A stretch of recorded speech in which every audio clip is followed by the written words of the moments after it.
নমস্কার বন্ধুরা, জ্ঞানবিথি চ্যানেলে তোমাদের স্বাগত। লকডাউনের মধ্যে তোমাদের যাতে কোনোভাবেই অসুবিধা না হয় সেই কারণে ওয়েস্ট বেঙ্গল বোর্ডের দশম শ্রেণীর গণিত বইয়ের আমরা ডিটেলস সলিউশন নিয়ে আবার চলে এসেছি এবং লম্ববৃত্তাকার চোঙের আজকে দ্বিতীয় অংশ আলোচনা হবে।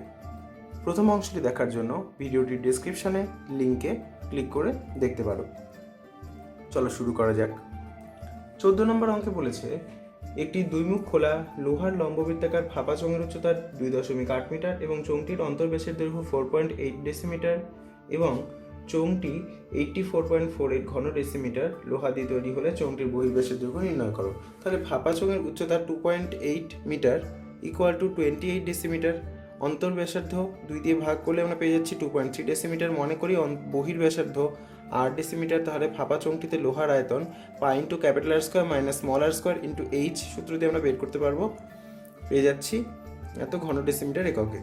এবার এটা সমান সমান প্রশ্ন অনুযায়ী 84.48 এই পরিমাণ লোহাই দেওয়া আছে, তাহলে R square minus 529/100 is equal to 84.48 into 7/22 into 1/20 চলে আসলো, অর্থাৎ পায়ের মানটা আমরা বসিয়ে দিয়েছি এখানে। এবার আর স্কোয়ার ক্যালকুলেট করে পেয়ে যাওয়া যাবে কত 6.25, তাহলে আর ইকুয়াল টু 2.5। তাহলে চোঙটির বহির্ব্যাস সমান পেয়ে যাচ্ছি 5 ডেসিমিটার। নেক্সট 15 নম্বর অঙ্কে দেখা যাক কি বলা হয়েছে। 15 নম্বর অঙ্কে বলেছে একটি লম্ববৃত্তাকার চোঙের উচ্চতা উহার ব্যাসার্ধের দ্বিগুণ যদি উচ্চতা 6 গুণ হতো তবে চোঙটির আয়তন 539 ঘন ডেসিমিটার বেশি হতো। চোঙটির উচ্চতা হিসেব করো। মনে করা যাক চোঙটির ব্যাসার্ধ 8 ডেসিমিটার, তাহলে উচ্চতা h ডেসিমিটার। প্রথম ক্ষেত্রে h ইকুয়াল টু 2r অর্থাৎ দ্বিগুণ, দ্বিতীয় ক্ষেত্রে h ইকুয়াল টু 6r 6 গুণ। যদি h ইকুয়াল টু 2r হতো তাহলে চোঙটির আয়তন কত হতো পাই আর স্কোয়ার, এই সূত্র দিয়ে আমরা পেয়ে যাচ্ছি 2 পাই আর কিউব। এবার যদি h ইকুয়াল টু 6r হয় তাহলে h এর জায়গায় 6r বসালে আমরা পাবো 6 পাই আর কিউব। প্রশ্ন অনুযায়ী এই দুটো ডিফারেন্স কত 539, পেয়ে যাচ্ছি 4 pi r cube equal to 539, অর্থাৎ আর কিউব সমান 7 into 7 into 7 by 2 into 2 into 2, অর্থাৎ আর এর মান পাচ্ছি 7/2। অর্থাৎ উচ্চতা অরিজিনাল উচ্চতাটা কত আমরা জানি, অরিজিনাল উচ্চতাটা হচ্ছে ব্যাসার্ধের দ্বিগুণ, আমরা দেখিয়েছিলাম। তাহলে উচ্চতা সমান 7 ডেসিমিটার। দেখা যাক 17 নম্বরে কি বলা হয়েছে। 17.5 সেমি ব্যাসের 4টি লম্ববৃত্তাকার ঢালাই পিলারের চারপাশে 3.5 সেমি পুরু বালি সিমেন্টের প্লাস্টার করতে হবে। প্রতিটি পিলারের যদি 3 মিটার লম্বা হয় তবে কত ঘন ডেসিমিটার মশলা লাগবে, এবং প্লাস্টারের মশলা যদি তৈরি করি 4:1 অনুপাতে তবে কত ডেসিমিটার সিমেন্টের প্রয়োজন হবে। তাহলে পিলারের ব্যাসার্ধ আমরা পেতে পারি 17.5 ডিভাইড বাই 2 অর্থাৎ 175 ডিভাইড বাই 200 ডেসিমিটার। প্লাস্টারের পর ঢালাই যে পিলার সেই পিলারের ব্যাসার্ধ কত হবে 17.5 ডিভাইড বাই 2 প্লাস 3.5, কারণ আরও এতটা মোটা হবে বলেছে প্লাস্টারের সময়। তাহলে টোটাল পেয়ে যাচ্ছি 245/200 ডেসিমিটার। এবার প্রতিটি পিলারে যে মশলা লাগবে সেটা আমরা pi into capital R square minus small R square into H এই সূত্র দিয়ে বের করতে পারি। তাহলে পেয়ে যাচ্ছি কত 693/10 ঘন ডেসিমি।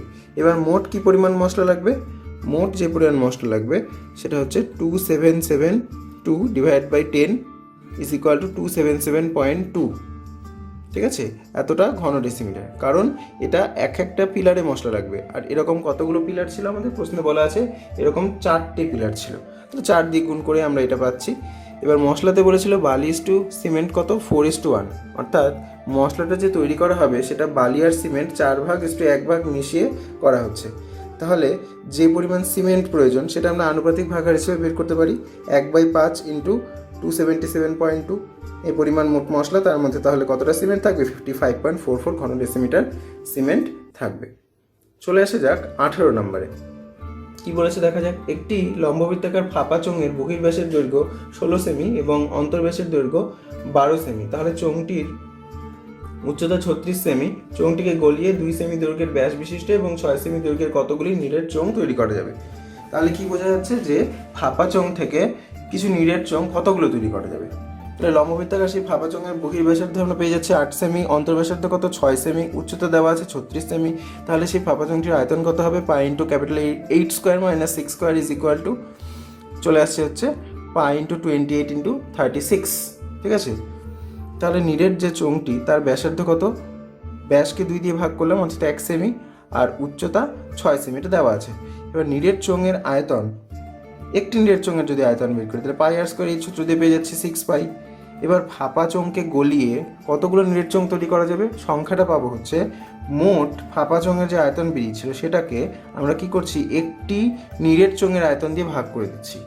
তাহলে যে সংখ্যাটা পাবো সেটাই হচ্ছে যে যত সংখ্যক আমরা নিরেট চোঙ পেতে পারি, অর্থাৎ 168টি। তারপর দেখো 19 নম্বর থেকে শুরু হচ্ছে এখানকার অতিসংক্ষিপ্ত প্রশ্নগুলো। প্রথমে রয়েছে বহু বিকল্পধর্মী প্রশ্ন অর্থাৎ এমসিকিউ। তো ফার্স্ট এমসিকিউটা দেখা যায়। বলেছে দুটি লম্ববৃত্তাকার নিরেট চোঙের ব্যাসার্ধের দৈর্ঘ্যের অনুপাত 2:3 এবং উচ্চতার অনুপাত 5:3, তাহলে তাদের বক্রতলের ক্ষেত্রফলের অনুপাত কি হবে? তো আমরা ধরছি ব্যাসার্ধের অনুপাত 2:3, মানে R1:R2 হচ্ছে 2:3, H1:H2 কত 5:3, তাহলে তাদের বক্রতলের ক্ষেত্রফলের অনুপাত মানে কি 2πr/2πr করতে হবে। এদিকে 1 দিয়ে এদিকে 2 দিয়ে ধরলাম, তাহলে এখানে আমরা মানগুলো যদি বসিয়ে দিই উপরের থেকে, বসিয়ে দিলেই পেয়ে যাচ্ছে কত 10:9। 2 নম্বরটা দেখা যাক। 2 নম্বর বলেছে দুটি লম্ববৃত্তাকার নিরেট চোঙের ব্যাসার্ধের দৈর্ঘ্যের অনুপাত 2:3, উচ্চতার অনুপাত 5:3, তাদের আয়তন অনুপাত কত হবে? অর্থাৎ এখানেও ব্যাসার্ধ আর উচ্চতার একই অনুপাত দেওয়া আছে আগের অঙ্কের মতোই, কিন্তু এখানে কি বের করতে বলেছে, আয়তন অনুপাত বের করতে বলেছে। তাহলে pi r1 square h1 divide by pi r2 square h2, এখানে আমরা একইভাবে মান বসিয়ে দিলাম। তাহলে 2:3 এর এখানে স্কোয়ার হয়ে যাচ্ছে অর্থাৎ 4/9, আর এদিকে হলো 5:3 বসালাম, পেয়ে যাচ্ছে কত 20:27। নেক্সট থার্ড নাম্বারিংটা দেখা যাক কি বলেছে। থার্ড নাম্বারের প্রশ্নটা আছে যে দুটি লম্ববৃত্তাকার নিরেট চোঙের আয়তন সমান, তাদের উচ্চতার অনুপাত 1:2 হলে তাদের ব্যাসার্ধের দৈর্ঘ্যের অনুপাত কি হবে? কি করছি, H1:H2 1:2 যেটা দেওয়া ছিল, আর তাদের কি বলা আছে এখানে আয়তনটা সমান। তাহলে পাই r1 স্কোয়ার h1 = পাই r2 স্কোয়ার h2 হবে। এবার দুটো ক্ষেত্রে পাইগুলো ক্যান্সেল হয়ে গেলে r1 square by r2 square h2:h1 হয়ে যাবে। এবার সেখানে আমরা যদি এই মানটা বসিয়ে দিই তাহলে পেয়ে যাচ্ছি r1:r2 কত √2:1 আমরা পেয়ে যাচ্ছি কিন্তু, তাই না? নেক্সট 4 নম্বরে চলে আসো। 4 নম্বরে বলেছে যে একটি লম্ববৃত্তাকার চোঙের ব্যাসার্ধের দৈর্ঘ্যের অর্ধেক এবং উচ্চতা দ্বিগুণ করা হলে চোঙটির আয়তন পূর্বের চোঙের আয়তনের কত গুণ হবে, তাই না? তাহলে চোঙের ব্যাসার্ধ আমরা ধরছি আর, উচ্চতা যদি h হয় তাহলে আয়তন কত পাই r স্কোয়ার h। এখন ব্যাসার্ধ আমরা কত করে দিলাম, অর্ধেক করছি অর্থাৎ r/2, আর উচ্চতা কত দ্বিগুণ করে দিলাম অর্থাৎ 2h। তাহলে আয়তনটা কত হবে, পাই ইন্টু r/2 তার হোল স্কোয়ার ইন্টু 2h, অর্থাৎ হাফ পাই r স্কোয়ার হয়ে যাবে। তাহলে দেখো তো আগে কত ছিল পাই r স্কোয়ার h, এখন কত হলো হাফ পাই r স্কোয়ার h, অর্থাৎ আগের কত হয়ে গেল, অর্ধেক হয়ে গেল। চলে এসে যাক 5 নম্বর প্রশ্নে কি বলা হয়েছে দেখি। একটি লম্ববৃত্তাকার চোঙের ব্যাসার্ধের দৈর্ঘ্য দ্বিগুণ এবং উচ্চতা অর্ধেক করা হলে বক্রতলের ক্ষেত্রফল পূর্বের চোঙের বক্রতলের ক্ষেত্রফলের কত গুণ হবে? চোঙের ব্যাসার্ধ আর উচ্চতা h ধরলে বক্রতলের ক্ষেত্রফল 2πr/h হয়। এখন ব্যাসার্ধ যদি আমরা 2r ধরি আর উচ্চতা যদি h/2 করে দিই তাহলে বক্রতলের ক্ষেত্রফল কি চেঞ্জ হবে, 2πr/h ফর্ম হয়, r এর জায়গায় এখন 2r বসবে আর h এর জায়গায় h/2, তাহলে পেয়ে যাচ্ছি কি 2 আর 2 কেটে গিয়ে আগের মতোই থেকে যাবে অর্থাৎ 2πr/h হবে। তাহলে এখান থেকে আমরা কি বলতে পারি যে আগের বক্রতলের ক্ষেত্রফল এবং এখনকার বক্রতলের ক্ষেত্রফল কিন্তু সমান থাকবে, কোনো পরিবর্তন হবে না। দেখো বি নাম্বার প্রশ্নের একে বলেছে, আচ্ছা এখানে সত্য মিথ্যার প্রশ্ন রয়েছে।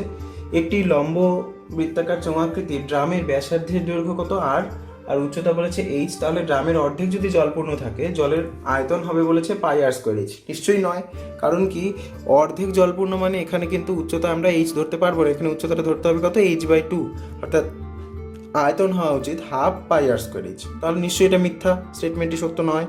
নেক্সট 2 নম্বরে কি বলেছে, একটি লম্ববৃত্তাকার চোঙের ব্যাসার্ধ যদি 2 হয় তাহলে চোঙটির যে কোনো উচ্চতার জন্য চোঙটির আয়তন ও বক্রতলের ক্ষেত্রফল সমান হবে। দেখা যাক ব্যাসার্ধ যদি 2 ধরি তাহলে চোঙের আয়তন কত হবে, pi into 2 square into h অর্থাৎ 4πh, আর বক্রতলের ক্ষেত্রফল কত হবে 2π ইন্টু 2 ইন্টু h অর্থাৎ 4πh। তো দেখা যাচ্ছে দুটো সমান হচ্ছে কার জন্য, ব্যাসার্ধ 2 এর জন্য, তার মানে কি এটা সত্য। সি এর 1 নম্বরে কি বলেছে, একটি আয়তক্ষেত্রাকার কাগজের দৈর্ঘ্য l আর প্রস্থ যদি b হয় তাহলে কাগজটিকে বলছে মুড়ে একটি লম্ববৃত্তাকার চোঙ তৈরি করা হলো যার পরিধি কাগজটির দৈর্ঘ্যের সমান, তাহলে চোঙটির বক্রতলের ক্ষেত্রফল কতটা হবে? ধরো এই আয়তাকার কাগজটিকে মুড়ে এরকম একটি চোঙ তৈরি করা হয়েছে, তো দৈর্ঘ্য আর প্রস্থ তো এল আর বি দেওয়াই আছে। এবার বক্রতলের ক্ষেত্রফল কোথা থেকে আসবে, কাগজটির যা ক্ষেত্রফল হবে সেটি তো এই চোঙের বক্রতলের ক্ষেত্রফল, কাগজটির ক্ষেত্রফল কি এল বি, সুতরাং এর বক্রতলের ক্ষেত্রফল হবে এল বি। 2 নম্বর প্রশ্নে কি বলেছে, একটি লম্ববৃত্তাকার চোঙের ব্যাসের দৈর্ঘ্য 3 আর উচ্চতা বলেছে 4, তাহলে সর্বাপেক্ষা লম্বা যে দণ্ড সেখানে রাখা যাবে তার দৈর্ঘ্য কত? তো সর্বাপেক্ষা লম্বা দণ্ডের দৈর্ঘ্য মানে কি, এখানে এই কর্ণের দৈর্ঘ্য বের করতে হবে। তাই এটা যদি ভূমি হয়, এটা যদি লম্ব হয়, তাহলে এটা আমরা কি অতিভুজ দিয়ে বের করতে পারবো, অর্থাৎ পিথাগোরাসের উপপাদ্য। সেখান থেকে পেয়ে যাচ্ছে কত, 5 সেন্টিমিটার। চলে আসে যাক পরের প্রশ্নে, অর্থাৎ 3 নম্বরে কি বলেছে যে একটি লম্ববৃত্তাকার চোঙের আয়তন আর বক্রতলের ক্ষেত্রফল সমান হলে চোঙটির ব্যাসের দৈর্ঘ্য কত হবে। আয়তন πr²h, বক্রতলের ক্ষেত্রফল 2πrh, দুটো সমান করলাম, পেয়ে যাচ্ছে r=2, অর্থাৎ ব্যাস কত আসছে 4। ঠিক আছে, এবার দেখো 20-র 1 নম্বর যে প্রশ্নটা আছে সেটা কিন্তু তোমাদের চ্যাপ্টারের 10 নম্বরেরই অনুরূপ।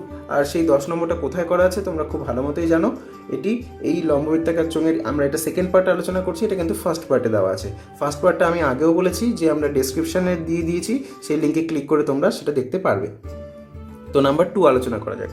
2তে বলেছে লম্ববৃত্তাকার চোঙের বক্রতলের ক্ষেত্রফল c বর্গ একক এবং ভূমির ব্যাসার্ধ r একক। তাহলে আয়তন v ঘন একক হলে বলছে cr/v কত হবে। c মানে কি, বক্রতলের ক্ষেত্রফল, তাহলে 2πrh হবে। r বসে গেল, v মানে আয়তন অর্থাৎ πr²h, পেয়ে যাচ্ছে কত, 2।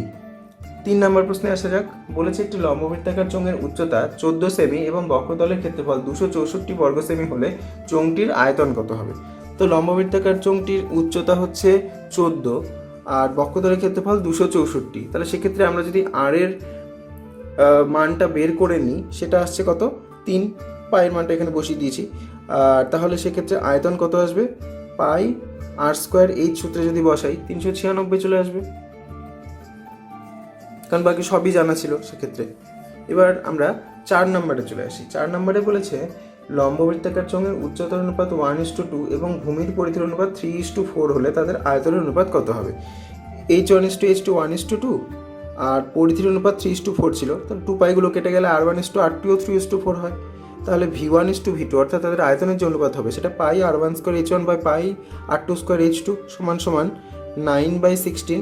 এখান থেকে চলে আসলো স্কোয়ার করে, আর 1/2 এখানে বসিয়ে দিলাম, এখান থেকে পেয়ে যাচ্ছে কত, 9:32। তো আসা যাক 5 নম্বরে। 5 নম্বরটা কিন্তু ভীষণ ইম্পর্টেন্ট অঙ্ক এবং শর্ট প্রশ্নের মধ্যে একটু লেন্দি, সেই কারণেই তোমরা কিন্তু এটা খুব ভালো করে লক্ষ্য করবে। একটি লম্ববৃত্তাকার চোঙের ব্যাসার্ধের দৈর্ঘ্য বলেছে 50% হ্রাস করা হলো আর উচ্চতা 50% বৃদ্ধি করা হলো, তাহলে চোঙটির আয়তন শতকরা কত পরিবর্তন হবে। কি ধরছি আমরা, চোঙের ব্যাসার্ধ ধরছি আর, উচ্চতা ধরছি h, আয়তনটা তাহলে সেক্ষেত্রে কত হবে, πr²h হবে। ব্যাসার্ধ এখন 50% হ্রাস করলে r - r × 50/100, সেখান থেকে পেয়ে যাচ্ছি কত, r/2। এবার উচ্চতা যদি আমরা 50% বৃদ্ধি করি তাহলে কি হবে, h + h/2 হবে, এখানে বিয়োগ হয়েছিল এখানে যোগ হবে, তাহলে পেয়ে যাচ্ছি 3h/2। এবার সেক্ষেত্রে নতুন আয়তনটা কি দাঁড়াবে, নতুন আয়তনটা দাঁড়াবে π × r/2 তার হোল স্কোয়ার × 3h/2, পেয়ে যাচ্ছে 3/8 πr²h। তাহলে এখানে আয়তন বৃদ্ধি না হ্রাস হবে বলো তো, এখানে আয়তনটা কিন্তু হ্রাস হবে, কারণ আগে ছিল πr²h, এখন সেখানে আসছে 3/8 πr²h। এই 3/8 ভগ্নাংশটা কি, একটি প্রকৃত ভগ্নাংশ। সামনে প্রকৃত ভগ্নাংশ যদি গুণ থাকে তাহলে আমরা জানি সেটা আগের তুলনায় কি হয়, ছোট হয়ে যায়, অর্থাৎ এখানে আয়তনের হ্রাস পেয়েছে। কতটা হ্রাস পেয়েছে, πr² - 3/8 πr² মাইনাস করলেই পাওয়া যাবে, পেয়ে যাচ্ছি কত, 5/8 πr²h। এবার শতকরা হ্রাস বের করার জন্য আমাদের কি করতে হবে, যতটা হ্রাস পেলো, কতর মধ্যে হ্রাস পেলো সেটা তা দিয়ে ভাগ, মানে πr²h দিয়ে ভাগ ইন্টু 100, তাহলে কত পাচ্ছি, 125/2 অর্থাৎ 65% কিন্তু এখানে শতকরা হ্রাস পাবে। যারা যারা এখনও চ্যানেলকে সাবস্ক্রাইব করনি তারা অবশ্যই চ্যানেলকে সাবস্ক্রাইব করে দেবে, যাতে পরবর্তী তুমি কন্টেন্টগুলো সবার আগে পাও।